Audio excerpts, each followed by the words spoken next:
Why, hello there, how are you? Welcome back once again to Kevin Pollak's Chat Show. It's me, Chat Show. Show number 41, very excited about today's show. I say that every week, but this time I mean it 10% more. Yes, I do. Our guest, very exciting. I've been trying to bring this particular cat into the studio for a while, and I'll explain the use of the word cat a little later when he gets here. We technically have landed him today. He's not actually here as I speak to you, but he's en route, and I'm going to go with that for now. What about you? You ready to hang it all on the guest is in the mail? Oh, God. All right. Just back from New York, and boy, are my snowshoes tired. Hey, New York, you can have it.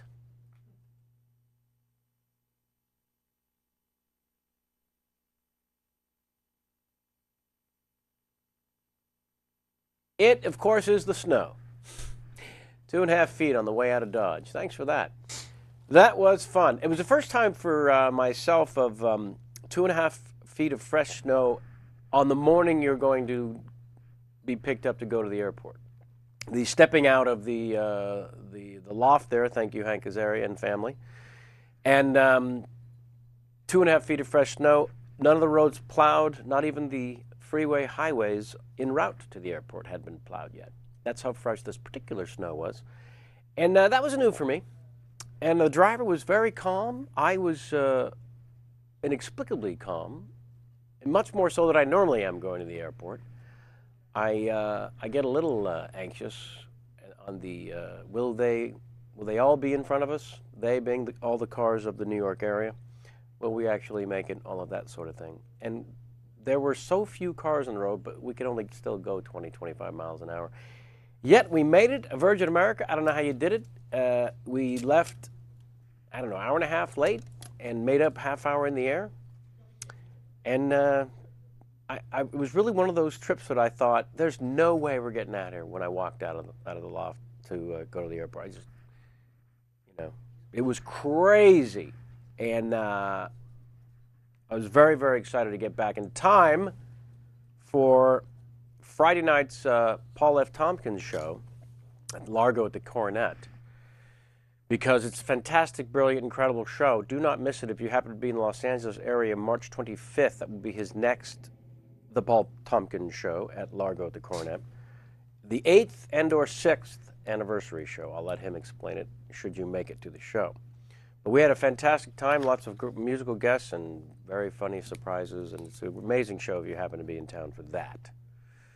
I'm very excited, actually. Our time in New York was not just for the Cop-Out premiere. Thank you, Warner Brothers, for winging Jamie and I to Gotham. That's showbiz speak. We winged it on down up over there to the Gotham. And they weren't just kind enough to fly us there and put us up. Lovely hotel.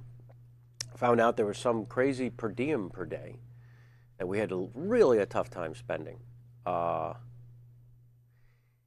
then there was this wonderful party after the thing, and it was all very wonderful and nice. And I might have had a few cocktails. I might have, after imbibing, put my face in front of the two faces of the heads of Warner Brothers, shouting, "We're going to do 41 million.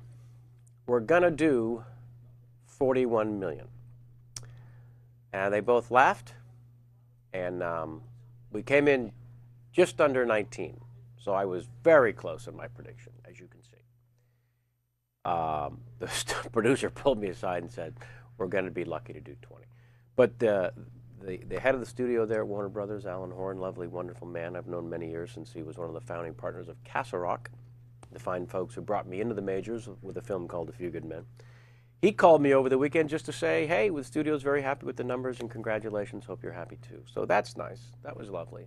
It's a great experience there.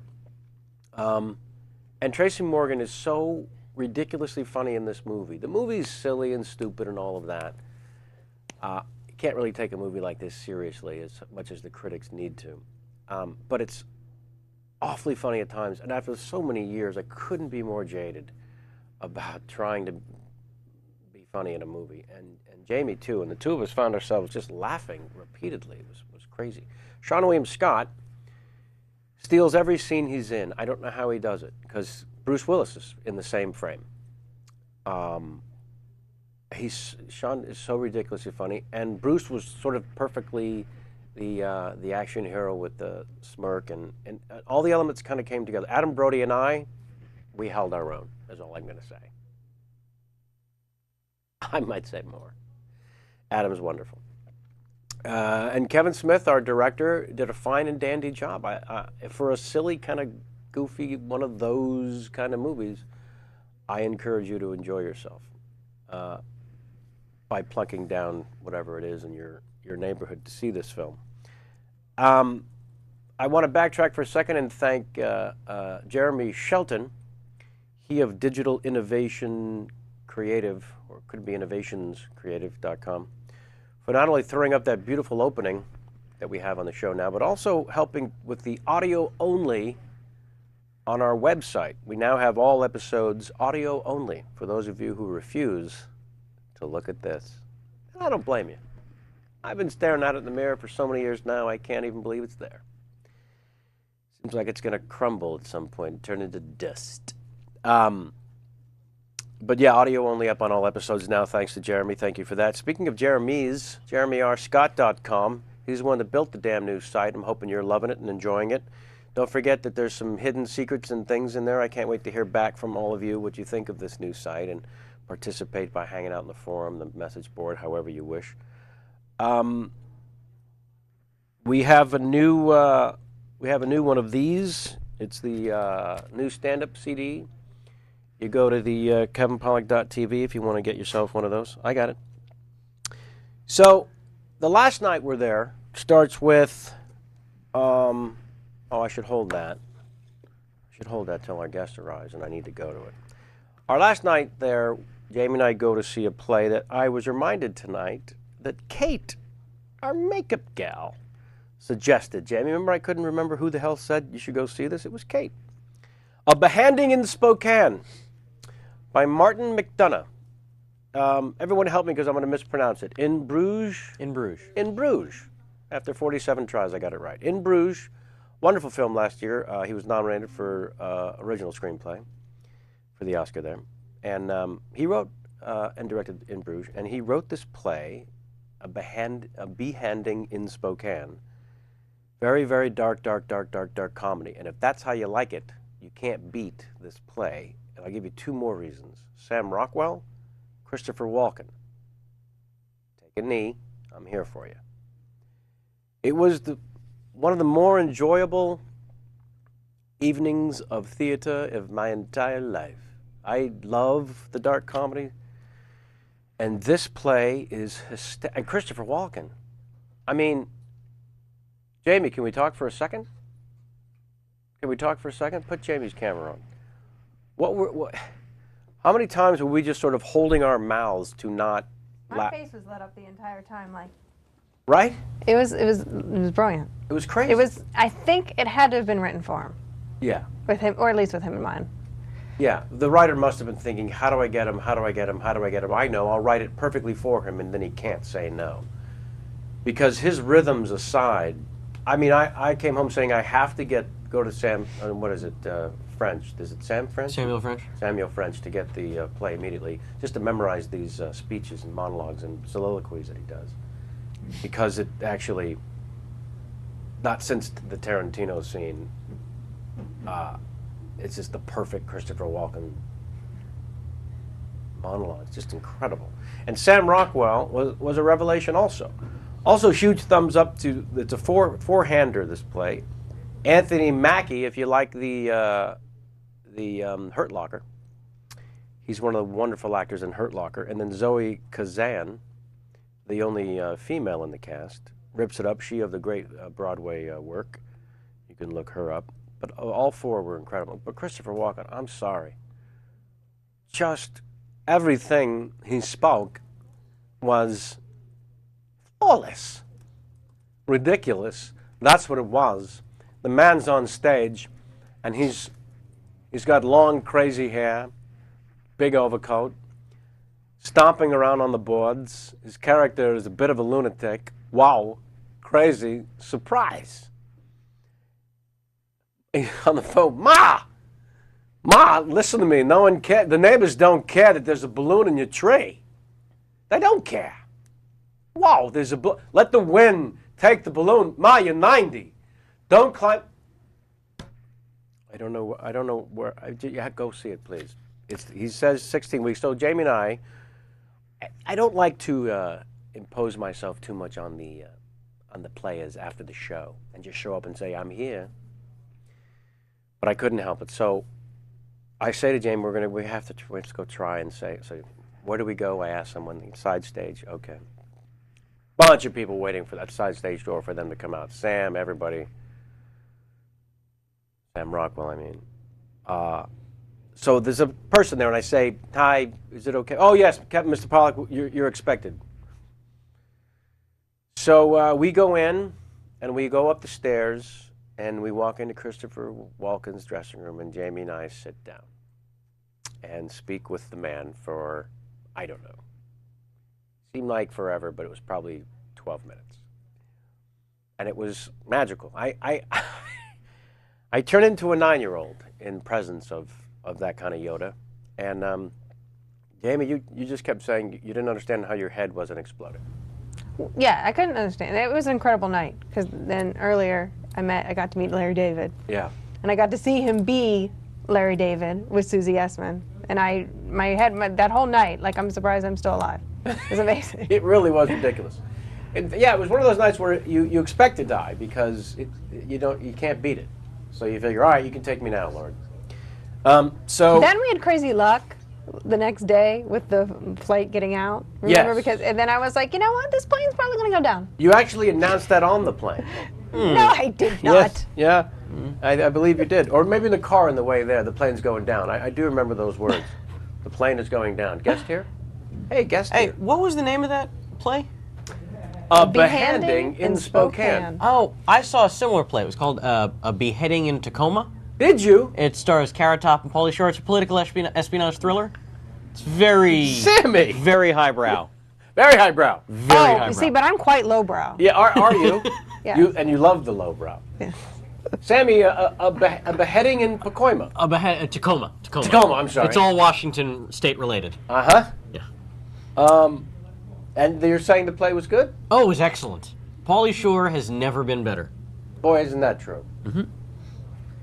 And pretty safe to say. Really? All right. It is safe to say, whatever his next project is, you can already write the review, Pauly Shore has never been better. Every time he steps up to the plate. Every time he steps up, You're boy, saying. he's never been better than this. Yeah. Yeah. All right. Our guest is here. We're going to position him thusly because he has a time limit as well.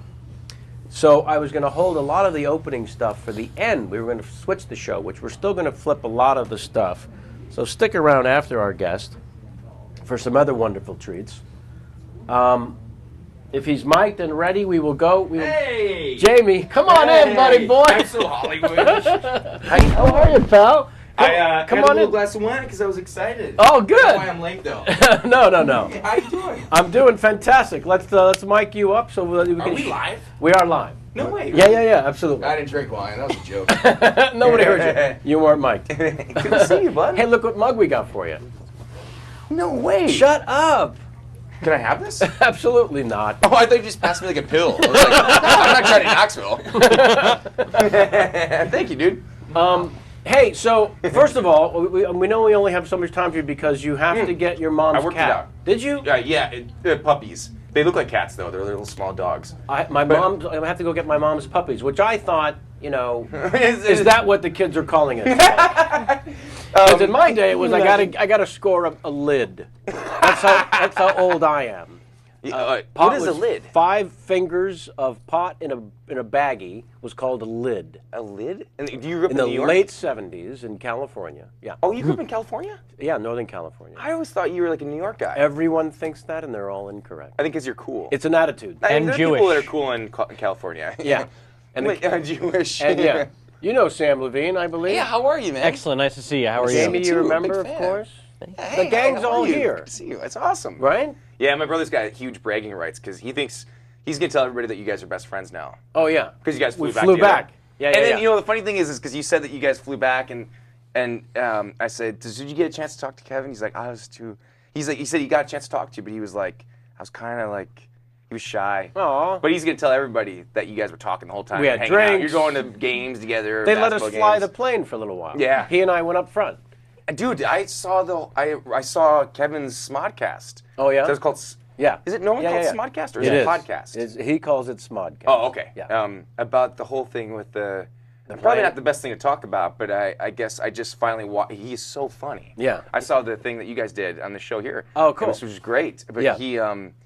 I listened to it. It was an hour and a half long, but I saw it and I was like, I can't believe it, man. I know. Southwest Airlines, I what are know. you doing? So smart of them, by the way. I know. You know, is there no one that maybe recognized ridiculous. this might be in the press? None of it made sense at all. Too, Yeah. when he explained it, I was like, none of their responses made sense at all. It was, and it came down to, in my opinion, I mean, the only thing that made sense was like somebody singled him out. I think. Are they just be a jerk. randomly pulling heavy people off the planes? Well, I mean, like clearly he was like, I'm fine. And he is. He's like.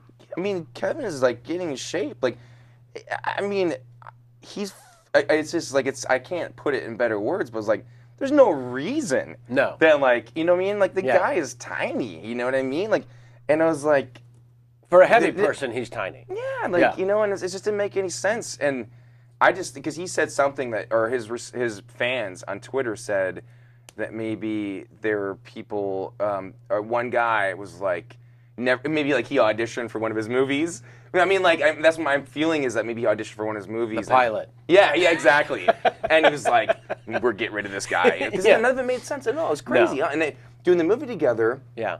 You know, you and I, it was amazing how that all kind of came out right before our film. Yeah. You know, it was a real bummer. You know, and I felt I wonder if terrible. one of 'cause the he's such a others, great guy. one of the other studios, perhaps, put the pilot up to it. Yeah, exactly. One of the movies he turned down doing. Yeah. We'll have the critics. All of them will write about the Southwest experience if we can just get him thrown off the plane Exactly. 10 days before his movie opens. I got a call from the studio I was just talking about. They asked for as many phone numbers of ours as they could gather to say the studio is very happy with the opening. Congratulations. Oh, that's cool. I never got that call. Well, it's something you can look forward to. That's cool. Yeah, it was yeah. good. You know, and also, I mean, I love film so much. So it's crazy that I've got a chance to meet you, and that at the premiere party we got a chance to hang out. And are you a big fan? You grew up being a huge fan. of right? yours, yeah. No, I mean of of films. movies. Yeah, yeah. Well, also of yours as well. I mean, and my brother and I talked about it a lot. And we're like, my brother said, because he had just arrived, you sent me the text that you guys had talked, and we're just because really the premiere night was really special because of all. Well, let me answer your question. Yeah, I'm a huge fan of films. I mean, my brother was one of the first guys. There's 3 guys that started the Onion newspaper. I read And- that. yeah. One of your older brothers helped start the Onion. Right, yeah, his name's Dan Scott, and it wasn't his idea, it was his conception, but like he was one of the writers. Right. They had it for some years in Madison, and then they were like, well, I think we're sick of writing jokes. We're gonna sell it, and they sold it for nothing Oh, to the God. company that made it really big. So it's Right. not something you bring up at Christmas, you know. Like, so he's not really that excited to talk about it. But You don't give him an actual onion ever. yeah. Oh, dude. See, if I was smart like you, I would do that. That's a good joke. You can Well, have I'm going to do it now You can for have Christmas, it. for sure. Yeah. But so he was a film theory major, and so I grew up just loving films. Like he made me watch like Clockwork Orange when I was 5. But I never thought he grew up in Minnesota. I'm sorry. I'm going to have to stop you there. It sounded like you said he made me watch Clockwork Orange when I was 5. Yeah. That would be Stanley Kubrick's movie featuring rape. Oh yeah, I know. Yeah. Malcolm McDowell was my hero. Like I told my mom, I'm like, this guy's my hero. Not like the kicker or the quarterback on the Vikings. I was like, this guy right here. But now you were a big hockey fan as well. And did you play as a kid? I never did. I played basketball. I was the only kid in high school that my friends that played basketball. But I am a fan of hockey, and I used to play hockey, quite a bit. But well, the truth is, I was such an ass. Can you say ass? You can definitely fucking say ass. All right, cool. Let me spin like a mom. I'm so sorry. That's all right. Basically, like, I was kind of a dick to my brother. Right. I'm just going to throw it on the floor because that's classy. What do you expect from me? But they would fire fucking shots at me all the time because I was like, fuck you guys, blah, blah, blah. And then once I started getting hit by so many pucks, I was like, I don't think I like hockey anymore. So I started playing basketball, which is kind of more of a pussy sport, but I liked it. It's a bigger object coming at you. Yeah, exactly. You can dodge that thing. Yeah. But no, Kevin's got the hit somebody. Yes. That's, I've been reading you guys are talking about doing this movie together. together. I hope so. I mean, I hope he didn't change his mind. But like, yeah, it's have you ever heard the song? No, yes. Did you know it before? No, I just read about it. Yeah, it's a great song. Yeah, we have a team of researchers for each guest, and so they gave me your. I got researchers too. Your dossier. Dossier. Yeah, I got a dossier. But now, but you work. work. It's got to be like a quarter of a page long, right? No. Did you not work at a movie theater actually? Yeah. Yeah. I was in Cottage Grove, Minnesota. It was like now the town has like a Home Depot and it's bigger. But like when I grew up there, it felt like the smallest town in the world, which I'm sure so many people identify with. But the reason why I got the job there is because I'm the youngest of 7 kids, and I was super spoiled. I never had to really work. I played sports, baseball, basketball, and football. Right. And I was just talking about the fact that I would go to church camp with my cousin all the time because he would fuck so many girls at church camp. Right. I mean, he got so much ass at church camp. He got more ass at church camp than he did in high school. And I was just excited to make out. Like, I hadn't really taken the plunge in sex. But I was like, when you first start to make out, you're like, fucking amazing. Well, you're still 5? No. Okay. But dude, my brother Dave, Dave, he fucked a girl every day for a year. What are you talking about? Dave fucked a girl every day for a year in 5th grade, and I watched him. In 5th grade? In 5th grade, and I was in 2nd grade. And I had my G.I. Joes and Transformers, and I take my little lunchbox and my toys, and I was like, I knew that I could be able to use this against him later on, and I was like, I just want to be around you, but I didn't want to watch him. Of course, I was curious, so every once in a while I'm like, oh no, and like his friend would come over and they would switch off. And they would go up to the treehouse. We go in the treehouse. Then they would go in like the house, and they would come like literally like little rabbits. They go around a corner and they take off their pants like. And I was like, and then I had this obsession with like standing on my head. Sure. Which is this is all a good story to lead up to the movie theater thing. Yeah. This is I all would good. stand on my head all the time, and this girl like pulled down my pants. The girl that he banged for a year with Dan. Oh, I'm not gonna say his full name.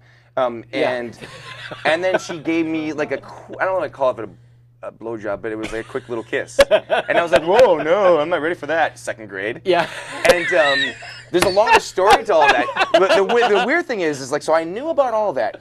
I'm not ready for that. Yeah. 2nd grade. 2nd grade, dude. And like, just to talk more shit about my brother. I believe you're 7 in 2nd grade, if I have my math Yeah, correct. you're right. I believe you were 7, so good on you for passing on the BJ. I was going to wait till I was getting married. Yeah, right? Yeah.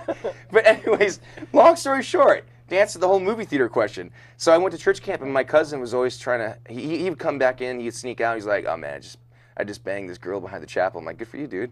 What the fuck? Like, what are you talking about? Right. It's like, you're supposed to be here learning about God, right? He's like, God, schmod, what are you talking about? So then I met this girl from Michigan, and this is actually a good story because this literally got me out to LA to pursue acting. I met a girl from Michigan that I had a huge crush on. I wanted to get a bus ticket from Minnesota to Michigan to see her. Hang out. So I loved films. I grew up loving movies and sports. I actually loved movies more than I did sports, but I did sports. It was like I thought I was going to have a career in sports, but I just didn't enjoy it. And so I worked at this movie theater. By the time I was there, there was only like 2 people a night that would come in. So I would do the projectors, I'd make the popcorn. Holy shit. And so I think it was like $3 an hour I would make. And so I was trying to get enough money to get a bus ticket to see this girl. Right. And it was during that time that I realized that I would train in sports. I would train from like, I'd play all sports pretty much twice a season, each sport, during the season. And I would train from like 11 o'clock at night till 2 in the morning. I was really psychotic about it. I was great at baseball and pretty good at football, but I would focus on basketball because I sucked. I was really kind of sick, and... Well, you had your penis kissed when you were 7. Oh, dude, she fucked me up big time. And so, like... If you ever get a chance to meet her again, I'm going to be buffed. I bet she's hot now. I mean, exactly. So, but I realized what movies were for me. And literally the reason why I became an actor, or at least there's 2 reasons. The first one was because I was at the theater when I decided to do this, to get the ticket to go see The Girl in Michigan. Then there was a girl that I went to high school with named, her name was Carrie Howlett. We can say her name. Sure. And I'd always had a crush on her. She lived behind me in high school. She is still hot, and she still doesn't want to date me. But like, so I dated her for a month. I don't know how I convinced her to date me. She broke up with me to go with this guy that she ended up marrying. And seriously, dude, the reason why I became an actor was I was like, I'm going to show you. I'm going to be a movie star. So I was working at the movie theater. I realized that I loved films. I had no passion for acting at the time. Right. I was never funny. I was always going to be like Malcolm McDowell or like, Eric Bana and Chopper. I was like, or like stuff you did even like Usual Suspects. Right. Like that was the first movie I ever watched where I watch it like right away when I watch it right away again, and then another time again. And I wanted to do dramatic, like crazy stuff. And so it was all about me going, I'm going to show you. So I went to this, I looked up in the Minneapolis Star-Tribune paper, and I looked for acting classes, and I got the first one. My mom took me to Glamour Shots. Went to Glamour Shots, dude. And the crazy thing is, I was just as big as I am now, like kind of chubby. I had a beard, but it wasn't as gray, but it was kind of similar, dude. Same kind of Eddie Munster hairline. I looked freaking the same. I looked like the guy in 7th grade that probably... Like, everybody thought when I was playing sports that I was held back just to be a good athlete because I was bigger than them. Right. So basically, I was like, I'm going to show her because I thought I was so in love with her. Right. So I went to this acting class, and it was the kind of place where they were like, listen, I think you really got it. You can be a model. They said, you could be a model and an actor. I'm like, cool. I just want to get this girl back. Yeah. So they asked everybody to spend like $3,000, $4,000, all these kids. Right. They said to everybody, you can go to LA in this whole convention and get a big contract.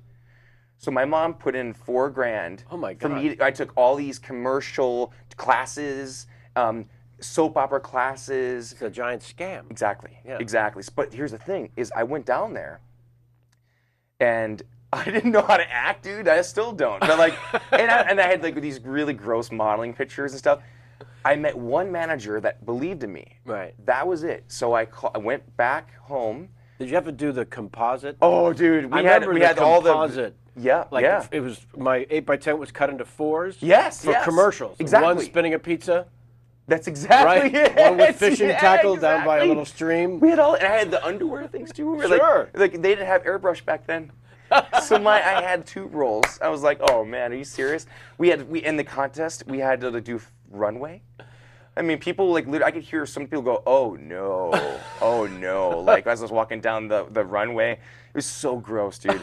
But this one guy said, I really believe in you. And I always wanted to act. I didn't want to model. I knew I was never going to work out. And based on that, I went back to school. I graduated and just knew I was going to graduate early in the middle of my senior year in high school.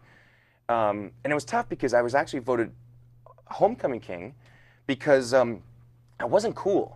I was voted the most friendly kid in school. I was the opposite of Stiffler. Yeah.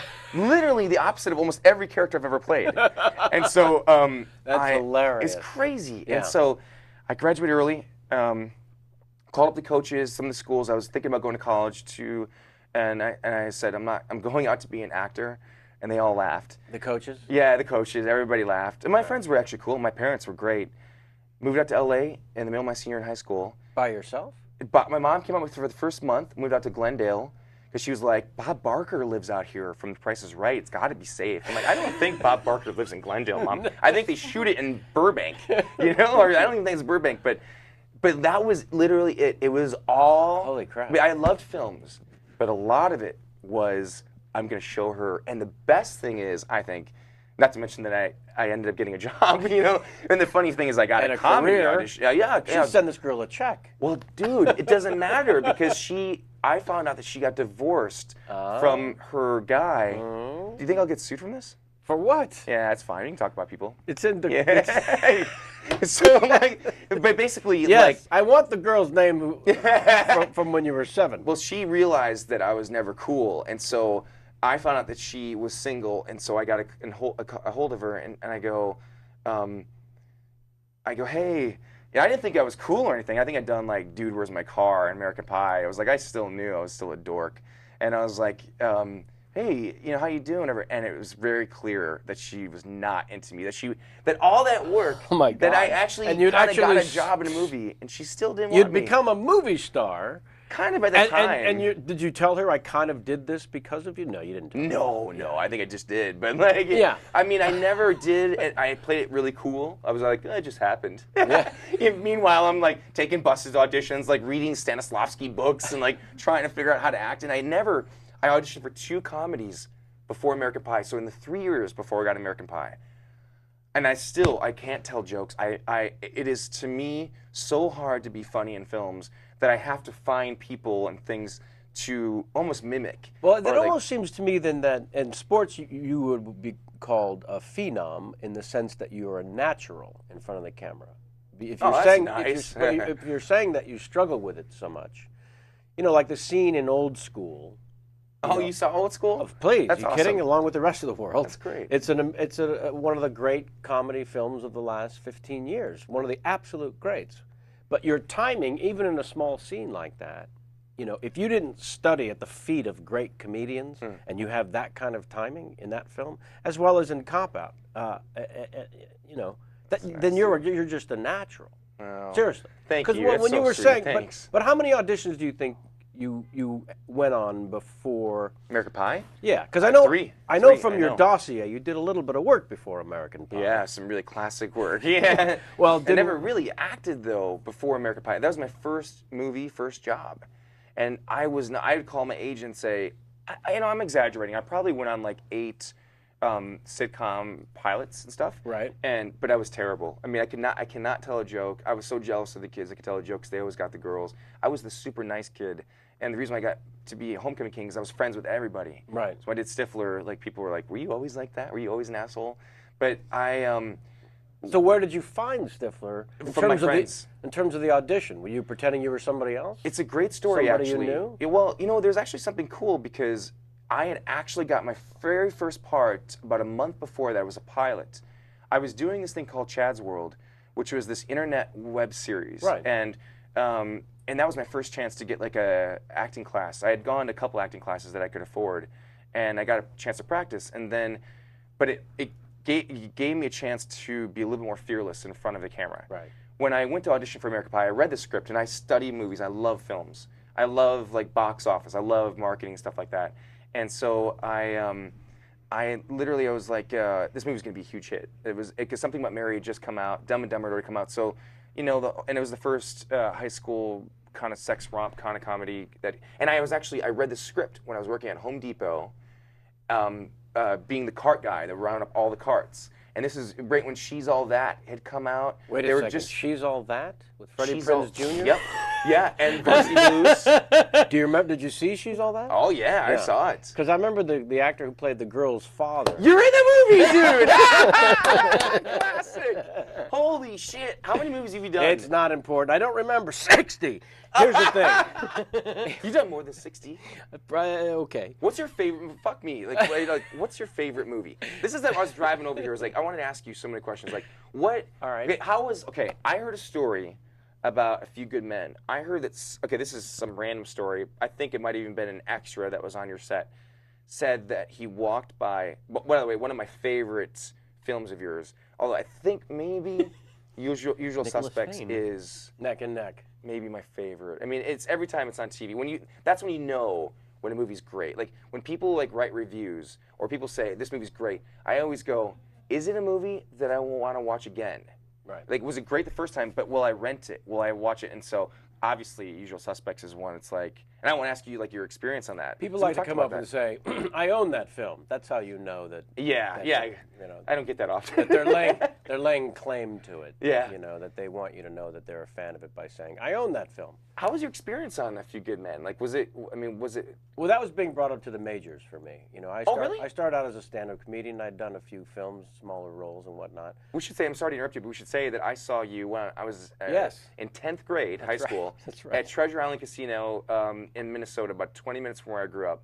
You did stand up there. That brother was brought you. unbelievable. Yeah, Dave, who's your best friend now. Yeah, my best friend Dave. But yeah, we just, it was unbelievable. It was. I mean, I'm trying to think. You did Nicholson. Yeah. Yeah. Oh, of course. Did you already do A Few Good Men then? No, Nicholson was in my act long before I worked with him. Yeah. Did you ever do it in front of him? You know, I have a thing about doing the person for the person. Yeah. It sounds like a great idea, but it's a horrible idea. Really? Because, and I talk about this in my act, they're them. You know, they're it doesn't matter how good you think you are, Right. they're better.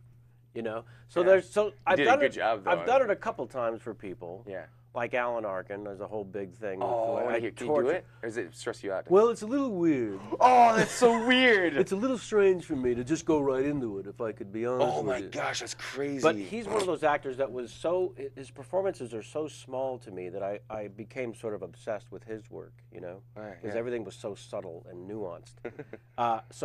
But yeah, I some of the people I would torture them, and then some of the people like Nicholson, I couldn't believe I was in his airspace, you know? So Was he cool? I didn't want to ruin it. He was easily the biggest surprise on that film. I mean, it was all kind of shocking because, like I said, I was brought up to the majors, literally. That's how it felt. Because, you know, Tom Cruise, Demi Moore, and Nicholson, Yeah. Rob Reiner had just done his first 6 movies were all amazing. Oh, okay. Each one different than the other. It's surprising Misery. about him, by the way, because I'm sorry to interrupt you, but like, I've been watching some movies that I'm reconnecting with, and I'm like, wow, Rob Reiner did so. And The Misery was one of them. I didn't know he did that. But I Stand By always Me. say he was kind of batting 1,000. His first 7 films, Yeah. Misery, Princess Bride, He did that. Spinal Tap, When Harry Met Sally. Wow. Um, Did you do Stand By Me? yeah, Stand By Me. Did I say that already?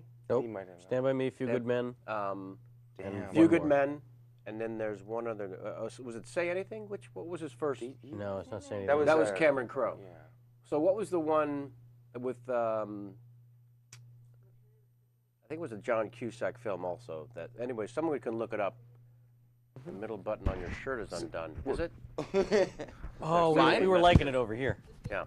My shirt or your shirt? You can pull it. They were telling me you can raise your hat a little bit so they can Oh, see a sorry. little bit more of your handsome face. There you Yeah, go. right. All right, well, enough about me, damn it. No, but Nicholson was the coolest guy Really? on the set. He was the most gregarious. Did he have notes on his script? I heard something about this. Like somebody said he was writing notes about his character. I'm like, well, he only had like 5 scenes, maybe, right? He worked 5 days. 5 days? 10 days. 10 days. You can't handle the truth. How many takes did you do of that? We shot that scene for 5 days.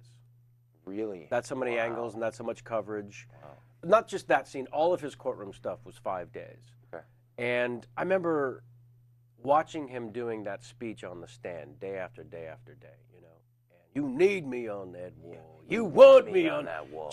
And he would never miss a beat. I do this in my act a little bit, so it's strange to pass it off as conversation, but it was amazing how he turned it on and off. When Rob said cut, he looked like he'd been stoned for 3 days. He was that sort of Really? cool and loose, but when they said action, he was riveting every take. It was Really? bizarre to me. So I would sort of not want to try to engage him in a conversation because it just seemed like he's Mount Olympus to me, and I should just feel really That's fortunate how it was with you, dude. to be, well, it When I should saw have. you on that photo shoot, What are you which I'm talking glad the photos That's really right, looked we awesome, ran into right? each other. Dude, we did that photo shoot. Look at the poster. What the fuck? The most generic. They might as well have been back to back like this. You know what I mean? What the fuck? Anyways, but he was I cool. said earlier before you got here at the top of the show, your work in Comp Out is scene stealing, and I have to ask. Thanks, bro. A lot of the trailer stuff already shows this, so I'm not giving anything away. But the stuff where Tracy's talking and then you finish his sentences, was a lot of that improvised? Because I don't remember too much of that in the script. Yeah, a lot of it was. I mean, like, I guess it's a total ripoff because I remember in Tommy Boy, Chris Farley, he does a thing where David Spade says something and he's like, "You shut up," like that kind of thing. But other people have done it before. I'm not suggesting it was original. Oh no, it's okay. But that's where I came up because I always say to Dave, I'm like, he's like, you know, you're fat. I'm like, you're fat. And then that was literally just happened where, because the scenes with him, with the character, were actually quite funny. But I was like, I don't know about you, but I remember watching the film, like you obviously like added colors to it, like you added your whole thing. I don't remember anything that I had seen being in the script, and for me, it's just so much easier with at least comedy to add something that's easier to come out of your mouth. Yeah, it feels just a little bit more fun, and like a lot of it really started with him going, "I'm going to shoot you in the face." Yeah. And I go, "I'm going to shoot you in the face."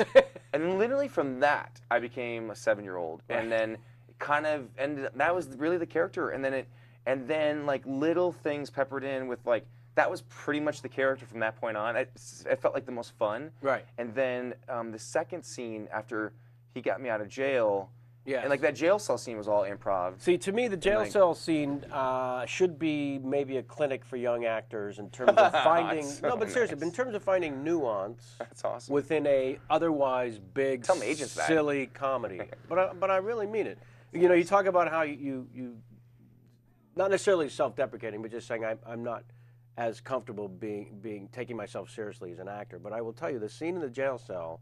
You're in this huge, silly comedy, but all of a sudden there's this moment in this scene that's very calm and nuanced, like crazy. It's awesome. No, but really, Thank you so much. You should get a copy of it and look at your own. Thank you. Your own work in that, because I don't know. I wasn't you said expecting that at the premiere, dude. I Yeah. never forgot you saying that. And the interesting thing is that right before that, Was that I had gotten improvised? You were saying? almost all of it. And Jesus. but you know, the weird thing is, and I'm sure you've seen this before, like with your experiences, that I was like 15 minutes before, I had some news that was kind of bad news, and I was so stressed. Before that scene? Yeah, right before we shot the first take, Mark Platt was like begging me to come out of the trailer. I had some bad family news and stuff like that. Oh man. So I was like really low. Everything's fine now, but like at the time I was really low, and it's so interesting how your energy. that was the best scene that I was in.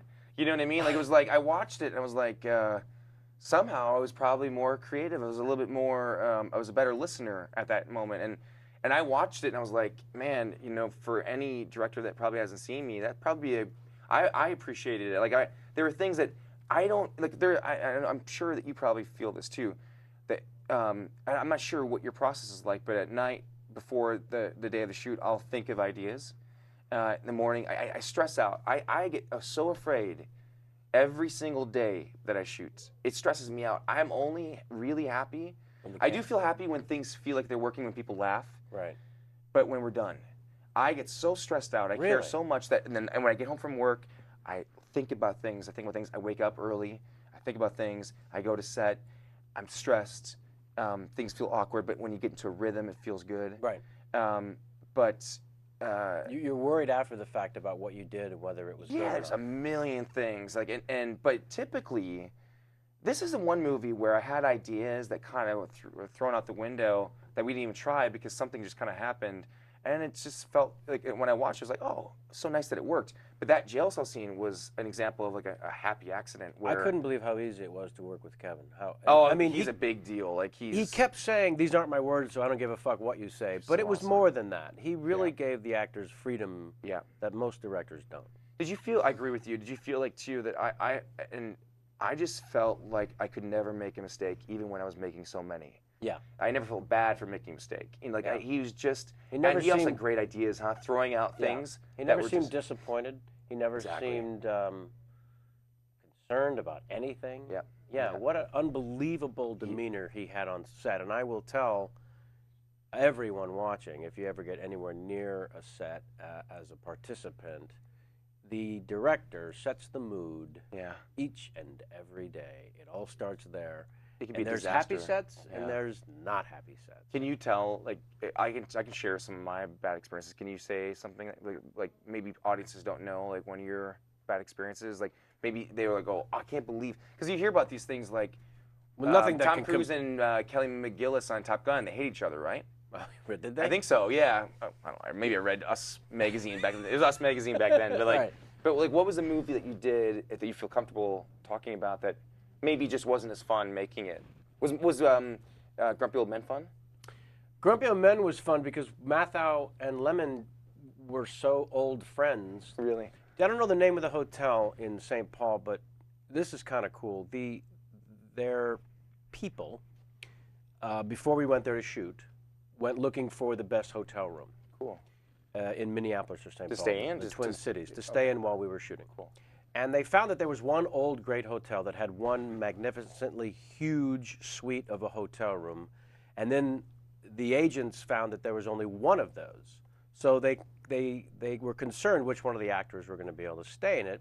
And then they found out there was another bedroom at the far end of it, and they could just kick the door open to this other separate room. Oh, sweet. The odd couple lived together while we were shooting Grumpy Old Men. I swear to God. No way. Yes. That is so cool. And I will tell you, my favorite moment of all of it was they invited us over for the Oscars. And this was a giant suite. It was crazy huge. So they gathered the main cast and the director to watch the Oscars. And this was the year that Marissa Tomei won over 4 British actresses in that category. Right. So the 4 My British cousin Vinny? actresses. My cousin Vinny? She won for My Cousin Vinny. It was Joan Plowright, Vanessa Redgrave, Judi Dent, and Judy Davis. wow. Wait, yeah. That wasn't the mistake, right, Kevin? Like that was like the. A lot of people thought it was a mistake. Oh, I thought there was an envelope mistake. For There are a one lot those. of people. Oh, Judy okay. Dench, Judi Dench. not Dent. Oh. Did I say Dench? Yes. I thought I might have said Ditch. But I'm going to go with Judi Dench to block. So it was 4 British actresses, all brilliant. So while they are naming off the list of the nominations, we're all talking about how much we love working with different of these different 4 British actresses. Mathau had worked with Vanessa Redgrave in this, and I worked with Joan Plowright in Avalon, and we're all going on trying to pick which one of these 4 great actresses was going to win. And then Jack Palance, in his historical moment, says, and the winner is Marissa Tomei. And the room explodes with, this isn't possible, this is an outrage. Everyone's going crazy, right? Mathau is sitting in front of the TV. He's about 6 feet away from the TV, and while everyone's going crazy around him, he's not moving. He's just staring at the TV like a cartoon dog. No way. Yeah. And finally, a couple of minutes of people yelling and screaming dies down to silence. And in that first moment of silence, Mathau says, I'll sell my Oscar for 35 cents. I know, it was beautiful. That was his protest. Oh my gosh. All right, now, dude, if you ever watch That this is show, so you would awesome. know that we like to involve the audience by offering Yeah. up questions directly to you Sure, that's from awesome. them. So if you don't mind, I'm going to go out now to the coming in from Twitter. This is at HepsMom. Are you on Twitter? I am, sir. You? No, but Well, that's because you're not a narcissist. It's a narcissist you know, I didn't know what a dream. narcissist was until like a year ago. I'm like, I think I am a narcissist. No. No, but you know what? I got turned off because somebody said that they were. Did this happen to They you? did a fake you? Yes, and they were homophobic. It was terrible. I got really upset. Oh, dude. Like said terrible things and like.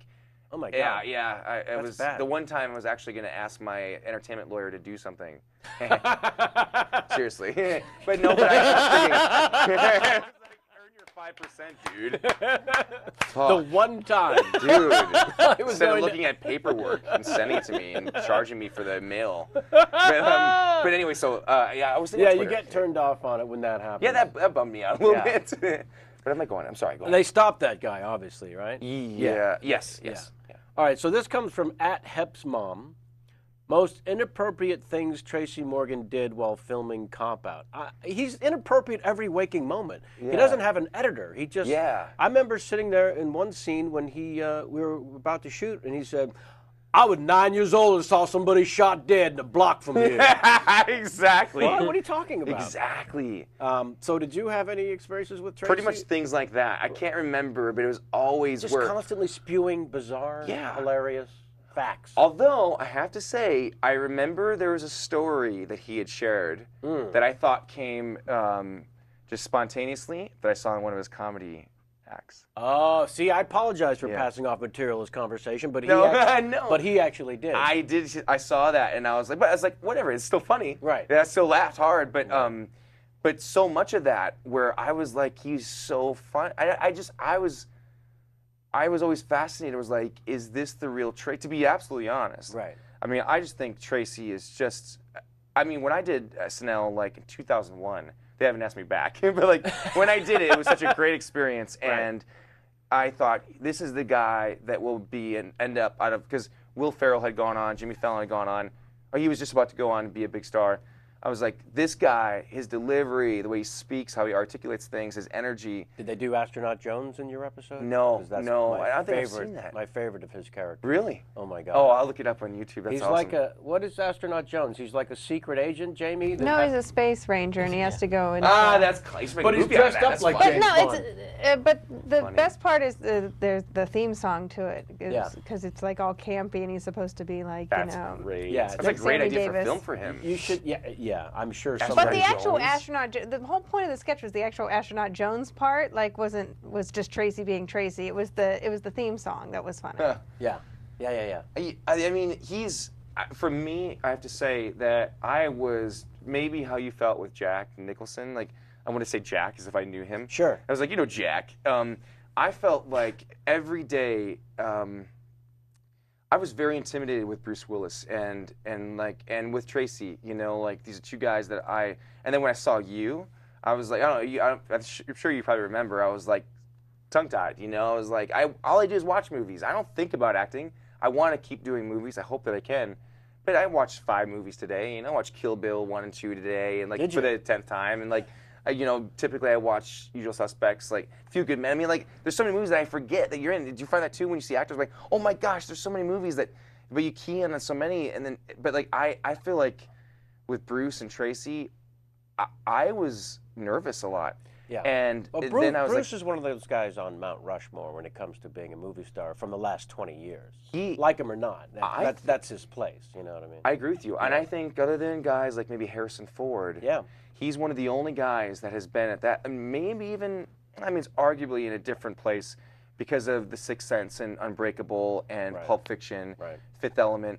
He's one of the only guys that right before Tom Cruise that has been at this level, the Planet Hollywood guys, Right. that's still working, Yeah, that's exactly. still doing big movies. Stallone, no. Schwarzenegger, no. Yeah. It's a phenomenon, you know, and so I was always kind of in awe. So to answer the question, like, I just try to make sure that I didn't ruin the film. I know. And so I was like, just get that's it my right. task every day also. By the way. Really? That's so funny. And people don't never fuck this up. It's so funny. Like, I would think, watching your films, like, it's effortless, and it's so interesting that we're all human.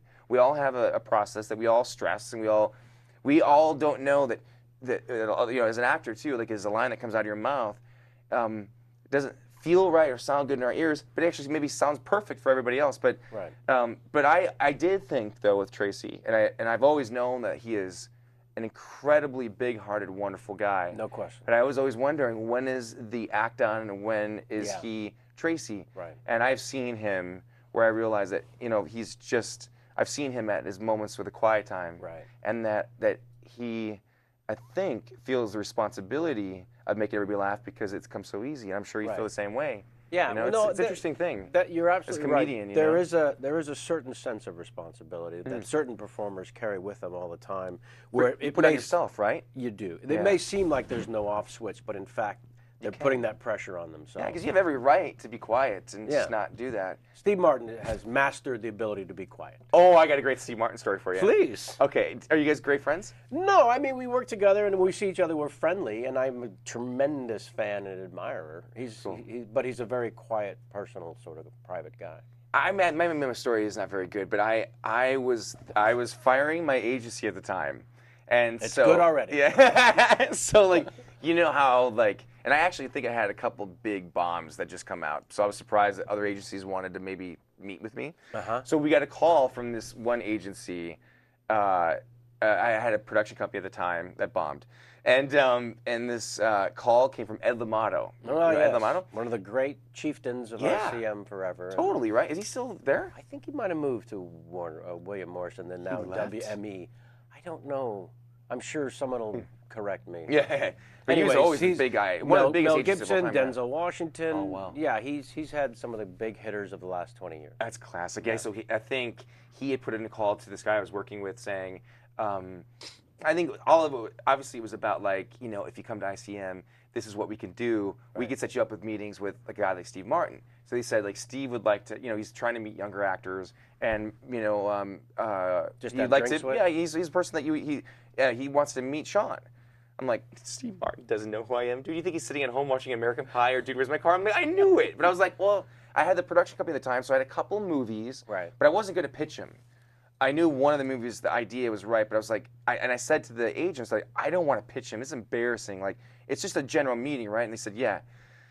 So, and this might be a terrible story, so forgive me, but basically... There's no way it's terrible.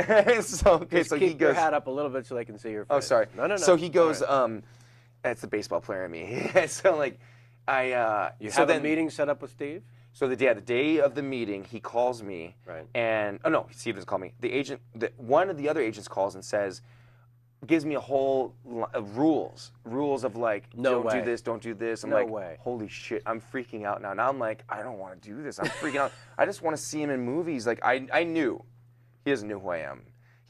There's rules, something like off. he's a dictator of a country. Like I'm going to his house. I can't remember what it was. Okay, well, he's a dictator of a country. Like, but like, so I'm freaked out. Don't touch the artwork. If you're going to his house, don't touch the artwork. Exactly. There's some things about the home that, like, you know, he's a private guy and stuff. So I live in Zuma Beach in LA, so it's kind of a drive. So I'm going into Hollywood, and I'm having a hard time finding it. I'm a little bit late, so I'm getting up to the house. I have to pee so bad. And I'm like, I don't want to pee. I go, hey, Steve Martin, I've seen all your movies. Can I use your bathroom and piss? Like, I was like, he's going to be, I was like, I think he's maybe something about germs or something I heard. And I was like, that's cool. He probably wouldn't have minded if you used it. Well, I used a bottle that I had, a water bottle that I had. And so, of course you did. In front of his house, I'm peeing in a water bottle. Like, so lame. In your car? I'm car? looking around, I'm like, in my car, I'm like, where's Steve Martin? Like, I hope he's not around. So I cap it up, and I'm like, all right. I can do this. So I push the button. I'm like, hi, I'm here to meet Steve Martin. Like, I had to say the freaking last name. And he's like, oh, it was him? He's like, yeah, you can come right in. I'm like, okay. I walk, and he's like casually dressed. I'm like, hi, Steve Martin. Keep calling him his fucking full name, Steve Martin. And he's like, oh, nice to meet you. He's like, Seann William Scott. Seann William Scott. I'm like, yeah, you can call me Seann, though. He's like, you can call me Steve, not Steve Martin. I'm like, okay. So he was like, he's kind of walking by. He's in a robe, I think. And he's like walking through the kitchen. He's like, yeah, that's my chef, Padre, or whatever, or Jose. And he just cooks and stuff. I'm like, okay. He's walking around just casual. I'm like, instantly, dude, I was like, I should not be here. This guy doesn't know who I am. The agent did this just to convince me that he could set me up with big actors for meetings. He does not want me here. This is awful. Simply because he introduced you to his chef? Well, it was just a feeling. There's a lot of things that I forgot. Like, I mean, but it was a bad thing. And so he brings me to a room, and he literally sits down, and he's like, I see. Waiting for you. I'm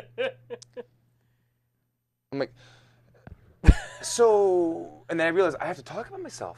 This is not a general meeting. This is not a meeting. I'm like, and I'm pitching myself. So I'm going off about myself and things and my whole life, you know, and I'm like, I'm feeling fucking awkward. Did the dude. girl, when you were 7, come up? No. I didn't tell him about the piss in the bottle, so I was not going to tell him about the fact that I saw this girl bang my brother in 5th grade. So I was like, and I talked about my brother. I thought the cool things would be my brother starting The Onion. Yes. Not impressed. He was not impressed with that at all, dude. He was like, oh. I'm like, oh, shit, that didn't work. He's a writer. He doesn't like that. I'm like, oh, man, so I'm talking about Three Amigos. That was a bomb that came out. I'm like, oh. To me, I thought it was a big hit. And so then I'm like, and so he goes, so you're here to tell me about a movie then, right? You're here to talk to me. I'm like, I wasn't there to talk about a movie. I literally had told the agent. General meeting. It was general meeting. And so then I'm like, oh shit, I got to pitch him a movie now, dude? Fuck. So I came up with the worst pitch for one of the movies. It was so awkward. It was so awkward. Do you remember any of the pitch? Yeah, it was called God Needs a Shrink. It's actually, dude, you and I would be great for it. It's actually, seriously, it actually, you and I. You came here to pitch me a movie, didn't you? I did. Much better tactic this time. You got me with the whole Steve Martin thing. Man, I was on the boat with the hook in the mouth. Oh, dude. So, actually, we'll talk about that God later. needs a shrink is a pretty great idea. It's actually a really good Did idea. you register this, I hope? We did, yeah. Okay, but good. Steve didn't care. No. Dude, after I went through it, I was like, and he was like, okay, so you seem like a very nice, energetic guy. Get out of my I was house. like, I'm fucking energetic. I'm like, nobody wants to be called energetic. I mean, the energetic is a word to be able to, you use that as saying, like, you're fucking annoying, and I'm just trying to be positive. Right. And it was just like, you're very energetic. You're a very good guy. Anyway, so listen, it was nice to meet you. And he goes, would you like a copy of my book? Wow. And I was like, sure. And because he talked about the book, and I was like, and which I was going to buy.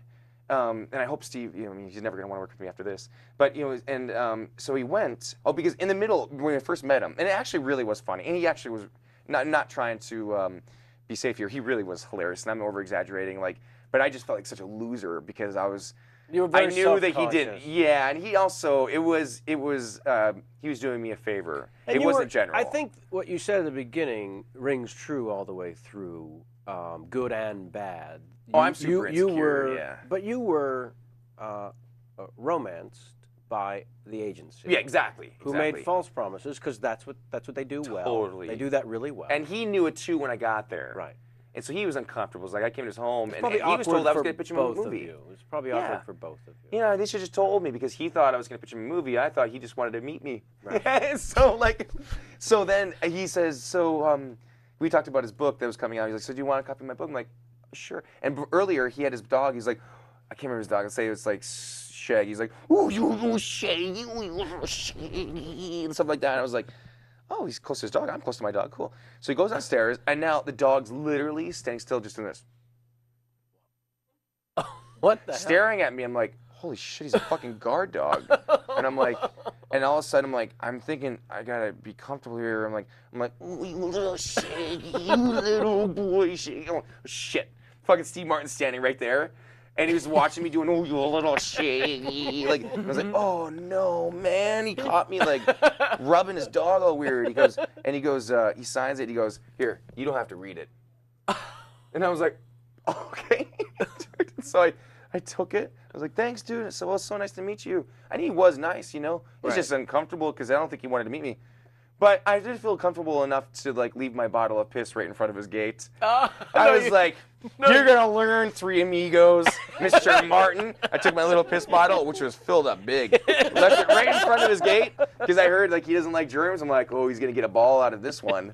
But that was my Steve Martin story. But anyways. That's a classic. Wait, what was the inscription, though? Do you remember what? Oh, dude, I still have it. No, I just think it was best wishes. Oh, okay. Yeah, it was I think it would have been awesome if you said, this meeting was a bomb. I'll never work with you. God needs a shrink sounds shitty. Yeah. All right, there's another fun thing we do on the show by way of the viewers. You know the actor Dave Koechner, right? Oh, yeah. Yeah, of He's course. great. Anchorman and so many other great Did things. you ever see his stand-up? The one-man show that he did? I never. He was here and talked about it. I never got to see it. The no. trucker And- thing, I think, yeah, right? Yeah. Naked Trucker? He did a thing Yeah. with the Naked Trucker, and he played T-Bone. T-Bone Tibbins. Tibbins, yeah. Cool. So, anyways, we do a thing here called Tweet 5, and it's a rapid-fire 5 questions. Okay. And when I did it with him, he looked into the camera and recorded a Tweet 5 little promo bumper for us here. I'm sure they're going to... T5. There we go. T5 forever now. That's it. His T-Bone I Tibbins. can't follow him up. He's too funny. No. So it's Tweet 5? It's Is a that Tweet T- 5. It's 5 questions from the viewers. Okay. And it's sort of a this or that. There's no correct answers. Like, do you like popcorn or do you like, peanut Okay, butter? okay. That sort of thing. So this comes from @Ross_Owen. You want me to be quick with my answers or no? Just Yeah, answer sure. Whatever honestly. comes to your mind. Okay. Truffles or gum? I don't even know what that means. Truffles. All right. I like chocolate. He's Nerdy- from Scotland. Oh, yeah, It's of course. Truffles probably mean, like bonbons, for all we know. Right? Yeah. I love that Jamie defended him too. We do love our Ross Owen. Nerdy rolls or cool rolls? I like the nerdy roles. Right? Yeah, You yeah. could be a goofball. Nobody's gonna ask me to be in a horse next to Brad Pitt in Legends of the Fall 2. Although they should. Oh, for sure. TV or the cinema? I would say, the cinema for sure. Yeah, I mean, but now, I mean, do you watch movies in the theater? I mean, are you kind of now? I need to go to the theater. I haven't gone to the theater. Do you guys watch? Do you go to theater as often as you used to? It's crazy how it's all changed, right? Yeah. I'm more at home. Like the Apple Box. You guys have the Apple Box thing? Not yet, but that's another thing great. Willis was swearing up and down about, by the way. Oh, really? The Apple TV. Oh, well, yeah, it's great. Yeah, so to answer that, yeah, cinema for sure if I'm gonna choose. Okay.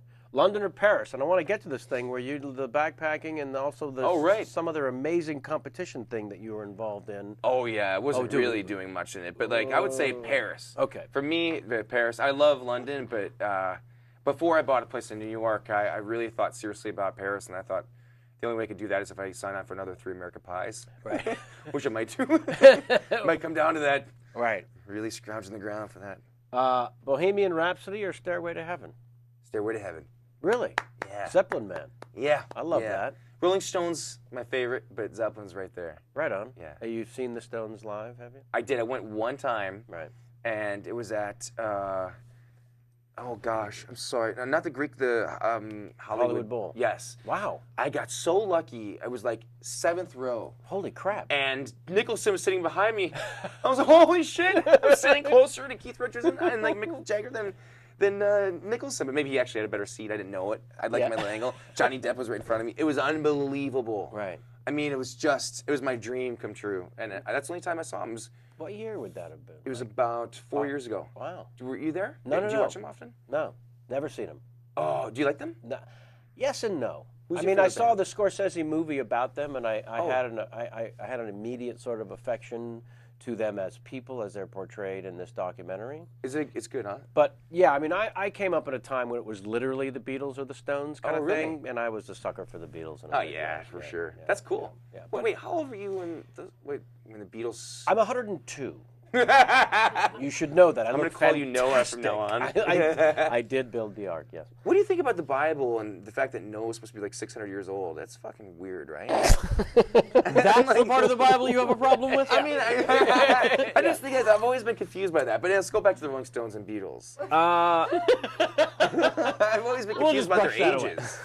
I'm not very good at math, but it seems like they lived a long time. Yeah.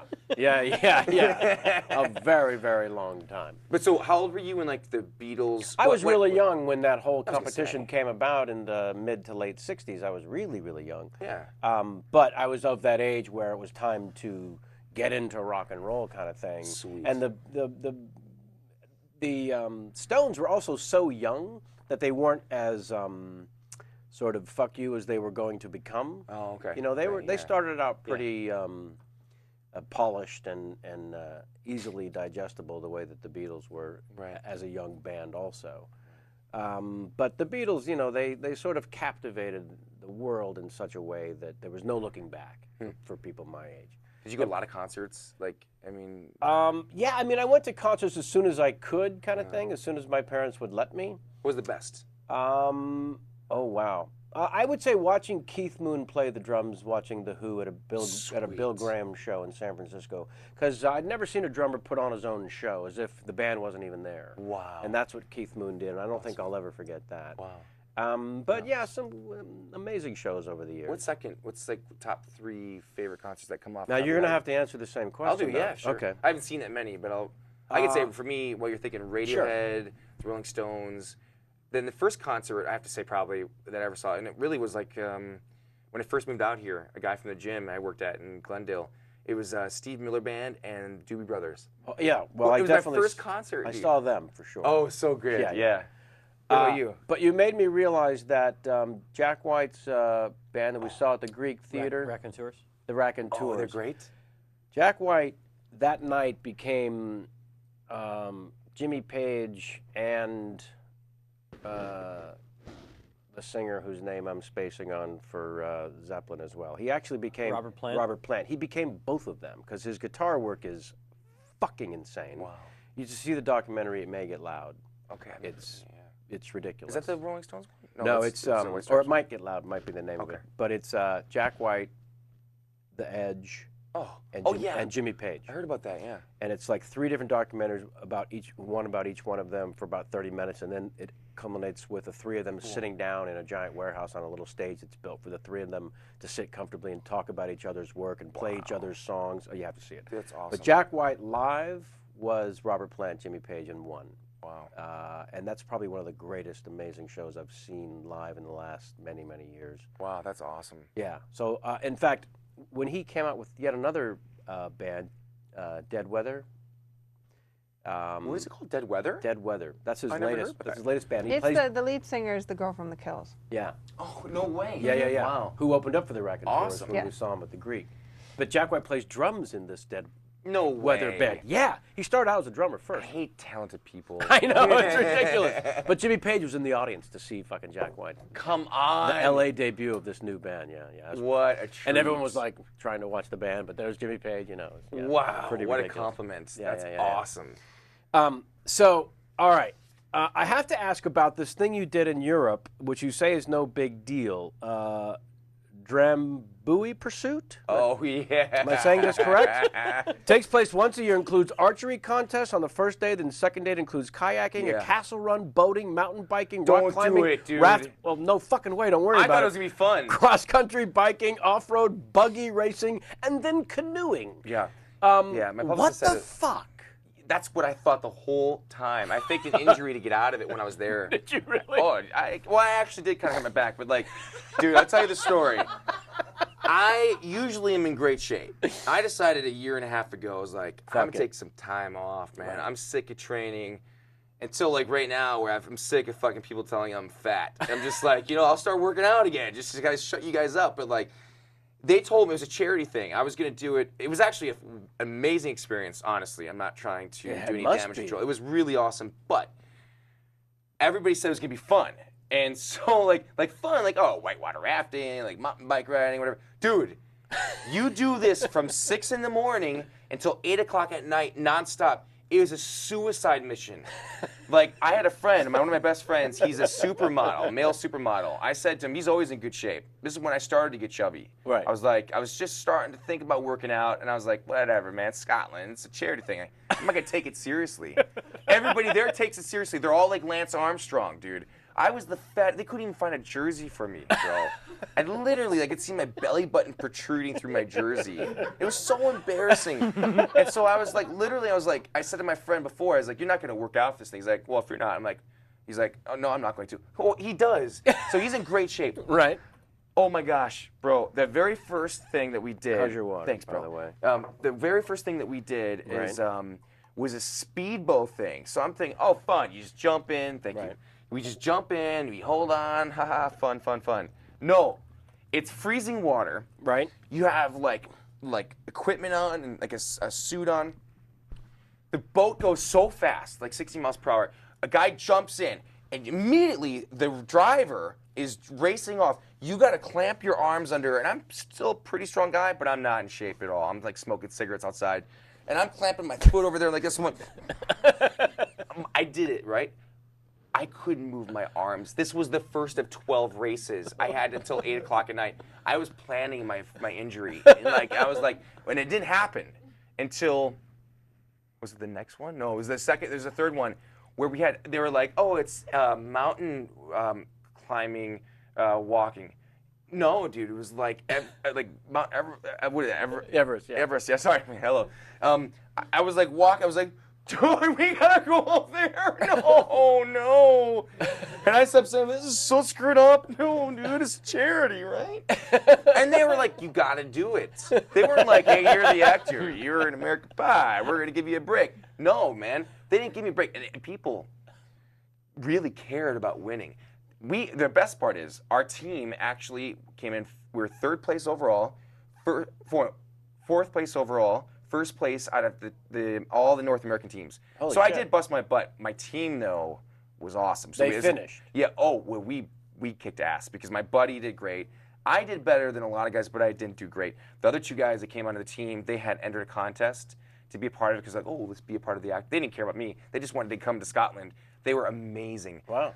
dude, we were walking up this thing. It was that hill, the mountain. It was like just past Loch Ness. Wow. So it was like huge, but like you would walk and your foot would just go right down. It was covered by green moss. You could break, I mean, I could have broken my leg, my neck, my back sometimes. I didn't do, when I get to all the way to the top, and the whole walk up, you kind of run, it took like, it was 4 miles up. Got to the sheer cliff, I'm like, I ain't doing that. Count us down with some points or whatever, I'm not doing that. I don't even know how I'm gonna get down. At that point, we had like 7 other races with it. Like, you think like mountain biking, fun. Dude, I was so happy to finish. Like, it was the biggest achievement, the biggest accomplishment of my life. I was actually so proud of my friend. It was incredible, and I actually do recommend anybody doing it.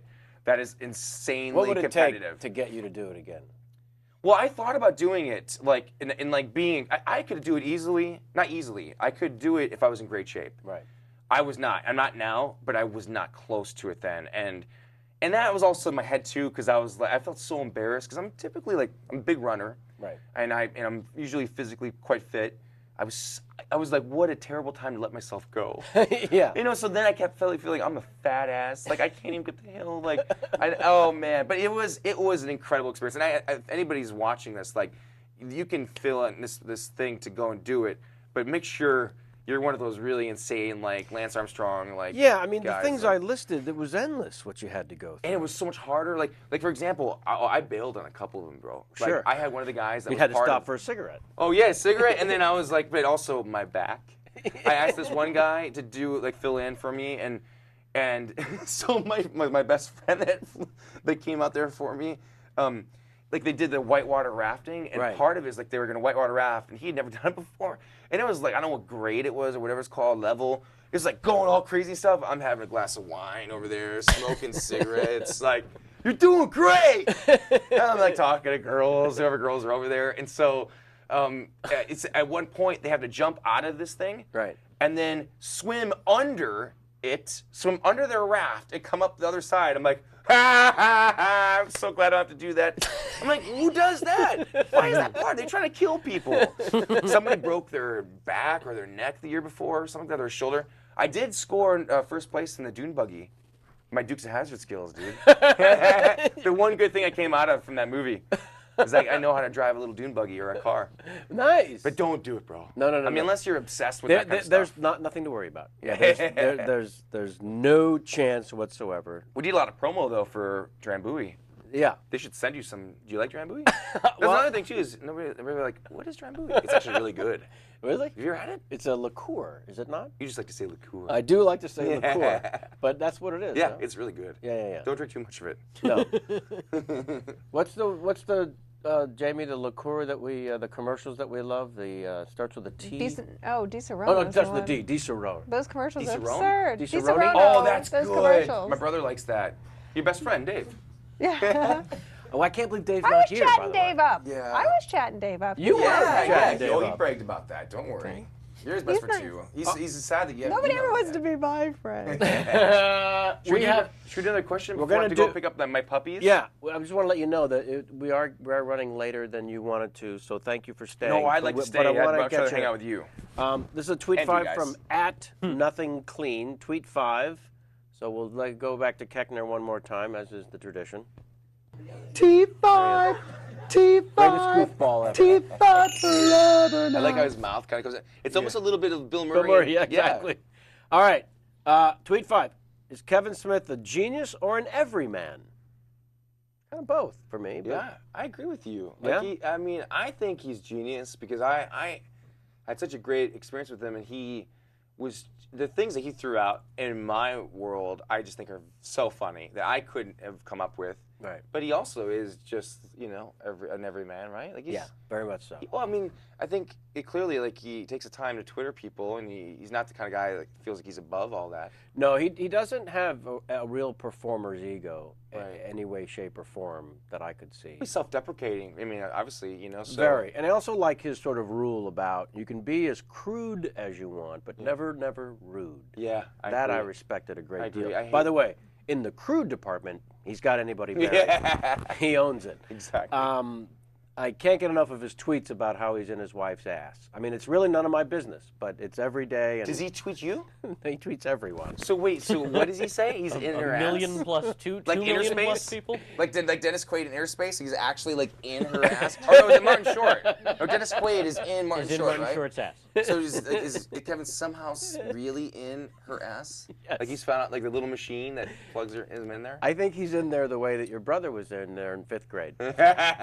All right, Mallrats or Mall Cop? Mallrats. I love that movie. Favorite Kevin Pollak film? I'm not making that up. It's actually in That's a Question. Usual Suspects, I think. Favorite Kevin Smith film? You know, I actually liked Zack and Miri a lot. Me too. Yeah, I actually thought it was really, really like. I mean, I loved Jay and Silent Bob. I loved all his films. Yeah, I really genuinely. But you got to pick really a enjoyed favorite. It. But yeah, Zack and Miri, I really thought it was well done. And lastly, Shit Bandit or Stiffler? Oh, Stiffler, it was fun. All right, yeah, now- that was a fun character. I spoke earlier about seeing a play when we were in New York. We went to see the Sam Rockwell, Christopher Walken play. You cannot get out of here without a little bit of story from working with Mr. Christopher. Oh, I gotta. Why? I think it's a good story, but what Any is that play? experience you have to when you're back in New York, you have to see it. It's called A Behanding in Spokane, and it's the Behanding? guy that wrote and directed In Bruges. In Bruges. Oh, Bruges. In No Bruges. way. Yeah. Have you seen that movie? I knew I'd mispronounce it at least In 3 Bruges? times. In Have you Bruges. seen it? Yeah. It's a great film. He wrote and directed that film, but he wrote this kidding. play. Martin McDonough. How is Christopher Walken? He's a revelation on stage, as is Sam Rockwell. They're both ridiculous. Yeah, I love him. But give, So give us a little. Oh well, he. And see this I'll play definitely, when you're in New yeah. York. Oh, that's awesome. Through May. Yeah, I'll definitely see. I'll probably see it this weekend. Well, I mean, have you worked with him? You know, I haven't worked with him, and way. I only met him a few times, and we went backstage after the play, and he's unbelievably sweet to me. The fact that he even remembers my name is mind-boggling, because he's one of those Yoda guys to me. He's know? crazy as a fox, though. Crazy like a fox, right? But He's not. brilliant He's smart, beyond, though. yeah. But he's more with it as far as like Lucid. what's hip. Yeah. Yeah, like he plays up the. I'm out of my mind, but I'm not. Exactly. Exactly. Yeah. That's good. I couldn't even do. But the like, stories about him are endless in terms of his Yeah. antics. Oh, for So sure. I'm not looking necessarily for antics as much as I am maybe if you saw a real side. Of Oh, I him. got. I did. I have 3 good stories that won't take too much of your time. Okay, so basically, the first one came when Peter Berg had told me the first day of shooting with Christopher Walken on the rundown. He went into the trailer, knocked on the trailer. Yours come in, and Christopher Walken's reading the telephone book, which already is just like it's awesome. Yeah. And he's not doing a joke. He's just like, and Peter's talking about the scene. Peter's like, so I was thinking, and Peter's like, Or no, Christopher Walken's like, and he's like, but he's like as if it's like a regular book. And another day after that, I see Christopher Walken by his trailer, and he looks really sad. And I go, and now I'm afraid to talk to you, afraid to talk to Bruce. Like I'm like I can't. I'm not used to seeing somebody not in films. You know, It's weird. It's amazing. It's weird and it's scary. You know, like you're insecure. So I see Christopher Walken, and the same thing where for whatever reason, he looked so sad. So I walked up and like, kind of slowly worked my way over. I'm like, "Hey, Christopher Walken." I have to say his last name again. I'm like, "Hey, Christopher Walken." I'm like, "Are you okay?" He's like, I can't do his voice. It's all So right, you know, it's he's all right. like, "Yeah, I'm fine." He's like, "I'm a little bit sad. You know, I'm sad." So imagine his voice. Right. He's like, "It's my birthday, you know, and I'm in LA all by myself." I'm like, "It's your birthday? No, what?" Well, he's like, no, I don't want anybody to know. I mean, it's my birthday. I'm sad. I'm by myself. And I'm like, well, we got to tell people, Christopher Walken. We should tell people. They should know. And they'll do something for you. He's like, no, it's okay. I'm just kidding. It's not really my birthday. What the He fuck? goes, I just tell people that I'm on the movie set. I guarantee you, I'll tell people in 10 days, and I guarantee you I'll get a cake. I'm like, and then he walked in his trailer. I'm left there going, what the fuck just happened? I just walked away, and all of a sudden, 10 days later, happy birthday to you. And I'm walking by, I'm like, holy shit. And he's like this. He looks at me, he goes, so that shows you a little bit. So then there's another scene later on. Oh my God. Where he comes up to me. I'm working. It's with The Rock, right? It's me, The Sure. Rock, and Christopher Walken. And he goes, I'm talking to The Rock. Christopher Walken comes over. He goes, hey, dude. In his voice. Right? I'm like, no, this is a different time. He goes, It's all he said. He goes, "Hey, dude," and he just walks away. I'm like, what the fuck is going on here? It's all he said is, "Hey, dude," And so I'm walked not away. thinking he must have seen, known that I was in Dude, Where's My Car? Right, This right. is so weird. It was awesome. Comes up to me another time. He goes, I'm talking to The Rock. He goes, "Hey, guys." He goes, and I wish I could do his voice like you can. No, he goes, it's okay. he goes, "The Rolling Stones are playing in Los Angeles, this October." And I'm like, he didn't say, "Let's go see it together." Right. And I'm like, "No way. Hey, Rock, Christopher Walken just said that the Rolling Stones are playing this October. You're a big shot. Call your publicist. The Rolling Stones are playing this October." Wait a second. "Dude, Christopher Walken, it's November." He goes, "Oh, yeah. Sometimes I get October and November mixed up." And then he just walks away. Oh my God. And I'm like, what the fuck is going on here? The next time, I'm sitting over there trying to study my lines. It's on set. He goes, slowly. Like all of a sudden, one of those things where I feel his presence. Right. And then all of a sudden it's like, and he goes, "Do you know anywhere where I can get a nice steam?" A nice steam. In a very strange way, he said that. And I go, he's like, "Just a nice hot steam." And I go, I call my publicist, or my assistant, he's like, I say, "I'll call my assistant," he's like, "Can you make sure there can be a lot of pretty boys there?" No way. And I go, "Yeah, sure." And I go call my publicist. Oh no, forgive me. Let me tell you the real story. What he says, "Ask me for a nice steam." Right. And so I said, "Sure, okay." I walk away, and I'm like, as I'm calling my publicist, or my assistant, I go, "Yeah, Christopher Walken wants to know where you could go for a nice steam." My assistant's like, "What?" And I'm like, "Just get a nice steam place, someplace you can steam, I think." So she tells me at that place across from Burke Williams. Burke Williams. Williams, yeah. And so I go up to Christopher Walken, and I'm sorry I screwed up the story before because it's a better ending. I go, "Hey, Christopher Walken, I just found out from my assistant, for $60, you can said get it. a nice hot steam." He said his first and last name. Yeah, again. all the time. I just couldn't help it. For $60, you can get a nice hot steam for all day long at Burke Williams. He goes, "Great. Do you think that there would be a lot of pretty boys there?" And I go, "Sure." And then he goes like this. He was effing with me, dude. And he walked away. The whole time, he was totally effing with me. And I was like, so, he wasn't caring about pretty boys, but that just goes to show you. It was so funny, especially when you were there. Right. Because you can't tell. Yeah. Like, But that's just it. He represents to me one of those rare people who literally anything could come out of their mouth at any point. And by anything, I mean the most peculiar thoughts a human has ever shared with another one. Totally. Yeah, Totally, because a lot of the stories, my favorite is he and Grace Jones are doing a James Bond movie in Prague. Right. And they walk into the front door of a small pub filled with regulars that have been drinking at this pub forever. So imagine over their steins, they look up into the doorway as it comes open in the breeze in behind them, and they're standing framed in the doorway, Grace Jones and Christopher Walken, who stands there, and suddenly 35 people are looking at him in utter silence, staring at them, and he breaks the silence with, "Cottage cheese for everyone." So, if ever you want... Oh my gosh, how did you hear that? these stories just circulate on media Cottage cheese for everyone? And so one time they found him in a hotel room. He was late for the set. The AD was sent to get him, and he's in the bathtub, and somebody's, "Chris, we're waiting for you." And he looked up from the bathtub and said, "Today, I'm an alligator." Yeah. So I think what I'm learning, what I wanted to hear from you was on the set sort of antics. And I think you solved some of the mystery for me, which is he loves fucking with people. I think so. He's not just in a nice, brilliant, fun way, yeah, too. He's not just a brilliant, quirky guy. Yeah. He knows he's doing it. Yeah. Yep. He's not being weird. He's actually having fun. Yep. Yeah. He enjoys it. I He's always cool. hope that. Yeah. So I never heard those stories, but Yeah. I knew it with the happy birthday, the cake thing, because he That's was actually genius. being very sweet to me. Yeah. He knows the young actor that was excited to meet him, and I came over to him and And it was a really sweet side, and he knew he was just playing around. And from that point on, that's when all the other stuff came, the hot steam. Right. You know, like Right. the Rolling Stones concert. Like, I think he even knew that there was a month behind. Right, but he right. was just going to come over, and I was going to fall for it. Oh, man. I can't thank you enough. We've kept you here past the time. Oh, it's okay. Thanks for having me on. We're going to take a little break, folks. We're going to come back. I just want to get Seann out of here so his mom's puppies can get picked up, and everything's going to be cool. But honestly, this has meant a great deal to me. Oh, thank you. Thanks Seriously. for having me on. Me too.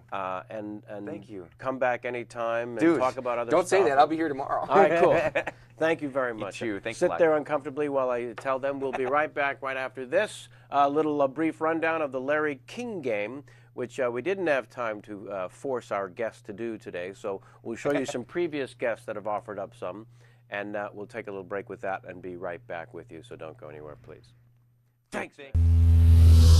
The rules are based on the premise that Larry's 106, and it's only a matter of time before he shares something on the air that he shouldn't. I need you to create that moment for me. Do a bad Larry King, share something as Larry on the air, not about yourself, about Larry, you see, as if this inadvertently came out of here during a live broadcast, and then go to the phone. I'm Larry King. Andy Rooney, Wilfred Brimley, and I all share the same cryogenically created torso. We're a human bobblehead. Monkey Brow, Arizona, you're on the air. Oh, Christ. I like to make sure my panties match my bras every day. Sweetwater, Texas, you're on the line. I'm sitting in my own sauce. Wichita, hello! That Wichita? I am made of marzipan and kept together by pizza dough and suspenders. Ho Chi Minh?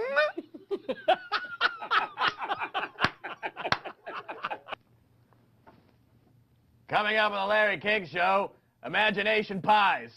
Are they simply something that's been concocted by some type of bizarre Italian Al-Qaeda? Or does it remind me of the time that a young man told me that there was an imagination pie inside my rectum when I realized he was just fisting me? Let's go to the phones. Racine, Wisconsin. My name is Larry King. I'm here, and it's coming up later. An Asian man will remove a mole from my back.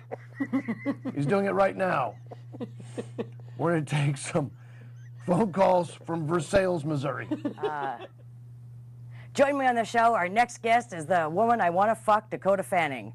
Boca Raton, you're on the air. I want to get my shoulders Get them worked up. as high over my head as I possibly can. That's right. After the show, I like to unwind with a half a bottle of Blue Moon Ale, my favorite microbrew. I close my eyes, try to listen to the sound of the waves on the Malibu coast outside my window, but all I ever hear are the plaintive cries of that little girl I strangled back when I was a teenager just to see what it felt like. Turns out, it feels good. King of Prussia, PA, you're on the air. I figured out a cure for cancer, but I forgot where I wrote it down. Kalamazoo, Michigan. Let me begin the transformation into Larry King. Feel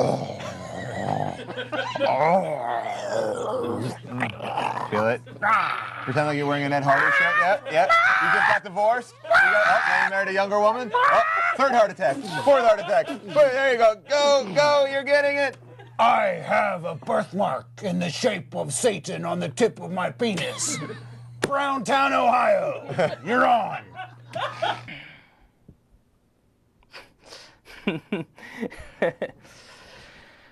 I keep a bubblegum machine next to my bedside filled with Plan B pills. My teenage girlfriend has one every night. And I do too, just for safekeeping. Cathedral City, Florida, you're on. Wow! Wow! That's commitment. That's good writing. And good performing, sir. Thank you very much. I You hit all survived. three. Whew! Yeah.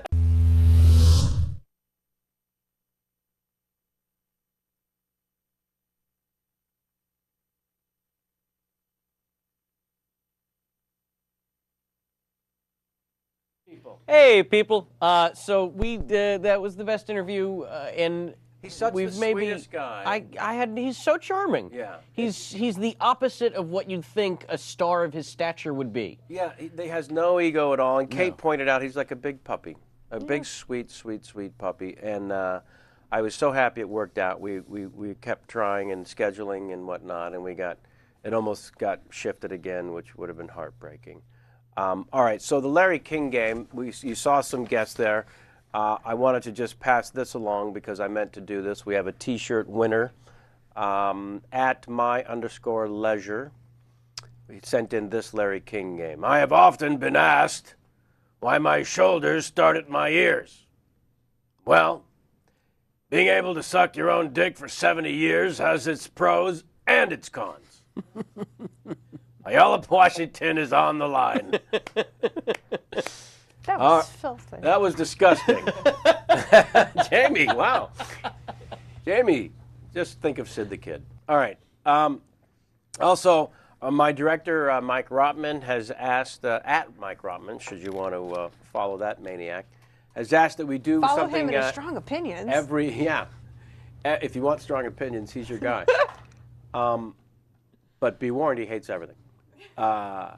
He's asked that we do every week something that we started last week on our new website in the forum message board. There, I think it's in that area. There's an Ask Kevin section.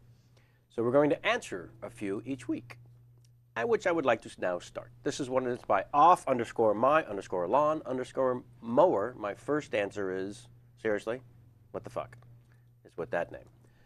You have 3 questions for me because 3 is a magical number. 1. If you could choose the way you would be killed, how would it be? I'm going to be trite and say post-orgasm. No, that sounds awful. This show's getting very blue. I'm going to say holding the Oscar, and then I die. It'll be the most talked about Oscar acceptance moment in history. Marissa Tomei will still top that. Marissa Tomei will still top it. You're right, Sammy. Why is Bryan Singer what's Bryan Singer doing that's so important? I see that's in a reference to our only day of cancellation. And then how many hats do you have, and can I have one washed, please? I keep collecting more and more because I've been asked to never show up here without a hat on. So now I'm going to say bless 107 because that's ridiculous. All right. Question 2 is from Valley Sap. Ever make a movie you were convinced while filming was going to be great only to see the finished product and it turned out to be a dud? My answer? I had a nickel for every time. Sammy, which one comes to mind for you? Of your films? Of mine. Make a movie. Well, you weren't there when I was making it, but it certainly turned out crappy. I think there's a lot of duds in there. There's a lot of duds. I mean, did you think for a minute when you were shooting Juwanna Man? Was there literally an hour that you were on set going, I don't know, I think this could be good? Juwanna Man really is the default for us around here. I only remind everyone of this. When I signed on to do Juwanna Man, Will Smith was the lead. When we shot it, he was not. You should also make the sound of like the money truck backing up into your driveway. Same reason why anybody does anything. Everybody rags on Jason Lee for doing the Chipmunks movie, and it's like, you know, they probably gave him $3 million. Yeah, you do it too. Your average Would you person. do it for $3 million, Kenny? Yeah. You do any movie for $3 million. Exactly. Kenny, would you talk to the CGI Chipmunks for $3 million? You're assuming he only made 3, and Kenny said he'd do it for 5. All right. This one is another one from @leisure, or my_leisure. I don't think we can give him 2, can we? Impulse 1981. Other than tonight's guest, if you had the choice of anyone living or dead, who would you most enjoy see sitting across from you? Great show. Oh, that was from last week, he said. Great show. Thank you. Yes, James Urbaniak was fantastic last week. Oh, please. I mean, living, I would say Albert Brooks is my dream guest, but I have several living guests that I'm dying to have sit across from me. He's been my sort of idol forever, so for living. And then dead, you know, it's endless. I mean, I learned about the subtlety of sarcasm through the great Samuel Clemens, so I would probably want him. But then Johnny Carson comes to mind. All right. Could we have Jesus on, though, just to clear up You know, stuff? I passed on Jesus. Really? Yep. Just to clear some stuff. I mean, really, I think the world, we'd have a lot less wars the day after. To clear things up. Just to clear some shit up. Would his first thing that you think he'd want to clear up is, in regards to Stephen Baldwin being born again, do I not have a say in any of this?